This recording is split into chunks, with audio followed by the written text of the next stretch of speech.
অনেকটা কেটে গেছে, সেজন্যই ও এত কান্নাকাটি করছে। তা না হলে অল্প একটু যদি কাটতো না, ও একদমই কাঁদতো না। ও খুব শক্ত সমর্থ ছেলে। হরে কৃষ্ণ।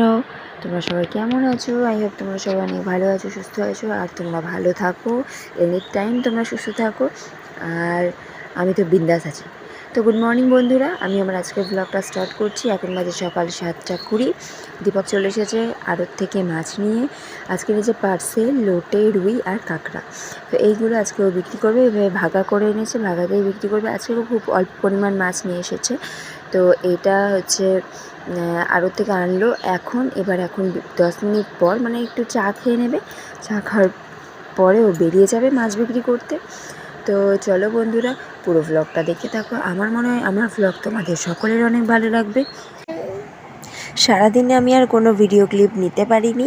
এখন দীপক ঘুম থেকে উঠেছে 4টের সময়, বিকেলবেলা 4টের সময় ঘুম থেকে উঠে দেখাচ্ছে যে দেখো বন্ধুরা, আমাদের দোকানটা এখন বন্ধ রয়েছে। তো চলো ঝটপট করে দোকানটা খুলে ফেলা হোক। এখন দোকানের এই সাইডের দরজাটা খুলছে, খুলে ভেতরে গিয়ে মোবাইলটা কোথাও সেট করেছে। আমি তো মোবাইলে ক্যামেরা করি, মোবাইলটা সেট করে তারপরে ওই সাইডের দরজাটা খুললো। দোকান খুলে আবার বাইরের দিকে গেছে, গিয়ে দোকানের সামনেটা একটু জল দিতে হয়, জল দিল।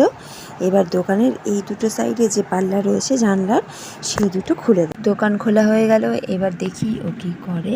এখন দোকানে যে চানাচুরের প্যাকেট, ঝুড়ি ভাজার প্যাকেট, সেই প্যাকেটগুলো যেখানে যেটা রাখার সেখানে সেটা ঢেলে রাখছে। যেটা ঢালার দরকার নেই সেটা রেখে দিচ্ছে, কৌটো মোছামুছি করছে। মানে বিকেলবেলা 4টের সময় দোকান খোলার পর এই কাজগুলো থাকে, এই কাজগুলো ও এখন করছে। প্রায় 30 মিনিট মতো এই গোছগাছগুলো চললো। গোছগাছগুলো করতে হয় প্রত্যেক দিনই। আমাদের যে নতুন জিনিসপত্রগুলো আসে সেগুলো নিয়ে এভাবে গোছগাছ করা, মোছা, পুরনো জিনিসটাকে সামনে আনা, নতুন জিনিসটাকে পেছনের সাইডে রাখা, ঠিক আছে। এইভাবে প্রত্যেক দিনই দোকানে অনেকটা সময় আমাদেরকে দিতে হয়। আজকে ও দোকান খুলেছে সব বিকেলবেলা, সেজন্য ও দিয়েছে। আর বেশিরভাগ সময় বিকেলবেলা দোকানটা ও খোলে। আমি খুব কম, যখন দেখি ও থাকছে না বা ও ঘুমিয়ে পড়েছে বা ওর শরীরটা ভালো নেই, তখন আমি খুলি। কারণ আমি দুপুরবেলা ঘুমাতে ঘুমাতে আমার 3:30 হয়ে যায়। তো তাই 4টের সময় আমার ওঠাটা সম্ভব হয়ে ওঠে না। আমি 5টা বা 5:30টার সময় উঠে পড়ি। হাতে কি নিয়ে নিয়েছো? লুকাচ্ছ কি দেখি? পাউটি।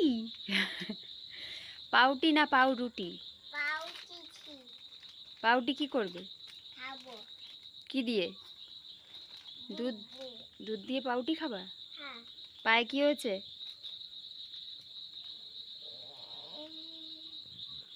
কেটে গেছে? আচ্ছা, দেখাচ্ছি। ঘরে নিয়ে গিয়ে তারপরে ওখানটা একটুখানি পরিষ্কার করে ওষুধ লাগিয়ে দেবো, তখন দেখাবো, ঠিক আছে? মুখে দেয় না, প্যাকেটটা মুখে দেয় না, কেটে নিয়ে তারপর খেতে হয়। পাউটি কি এটা বলে? একটু আবার বলে দাও। পাউটি ভালো করে মুখ থেকে নামিয়ে বলো। পাউটি খাবো। পাউটি খাবো বাবা।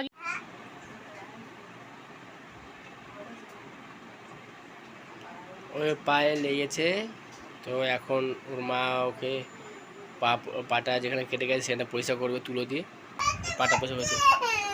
কিছু করবো না, আমি তো পরিষ্কারই আছি, কিছু করবো না। ধীরে হাত সরা, হাত সরা। ওষুধ দেবো, ওষুধ ওষুধ দে বাবা। কান্না করিস না, কান্না করিস না, কান্না করিস না। ওষুধ দিয়ে দেবো, ওষুধ।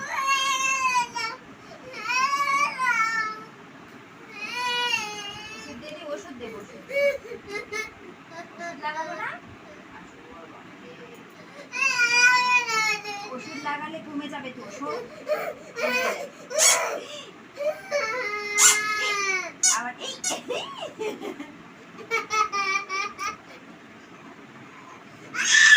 আস্তে আস্তে আস্তে আস্তে।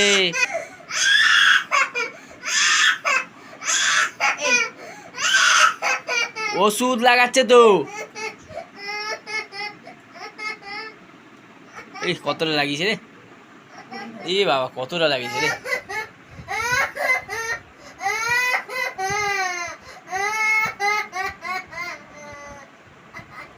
ছেড়ে ছেড়ে ছেড়ে ছেড়ে ছেড়ে দাও। আমার কোথায় লাগাই? আমি নাকে লাগাই। এই দেখ এই দেখ এই দেখ। বাবা কি করছে দেখ। পড়ে গেল সব পড়ে গেল রে। যা উঠে বস, কাঁদে নাকি? যা যা। আহা পড়ে গেল। এটা কি ওষুধ বলো তো? বলো বেটা ডাইন। না এটা বেটা ডাইন না। এই তুই কি করে পড়ে গেছিস? তুমি বলে দাও তো কি করে পড়ে গেছে। ছাদে বলে দাও, বলে দাও। ছাদে কেমন করে, ভালো করে বলো। বলো চোখের জল মুছো। বলে এই সবাই দেখে ফেলছে, কান্না করছো। কেমন করে দেখো তো, ভালো করে দেখো। কেমন করে পড়েছিস? উঠে দাঁড়াও। দাঁড়াও করবে, দাঁড়াও। দেখো কেমন করছে, দেখো। কেমন করে পড়েছিস দেখা। এমন করে পড়ে গেছে। এমন করে পড়ে গেছে। গুড নাইট বলে দাও, গুড নাইট বলে দাও। গুড নাইট বলে দাও, good night good night. Good night বলো। আর কি বলো?